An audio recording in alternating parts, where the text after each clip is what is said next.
Hello everyone, this is Shubhangi from JNV Bhagalpur presenting here an innovative prototype on the topic Lasers Light Security Alarm based on the theme Automate the Surrounding.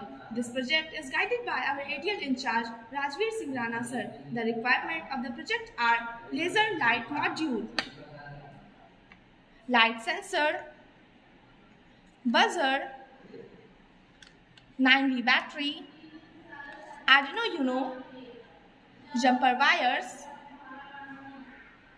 foam and ice cream sticks. When anyone enters, our project will work as an alarm to aware you of this. I will show you. When we get connection, when anyone enters, this will ring 10 seconds. So the people will aware of this. Thank you. Thank you.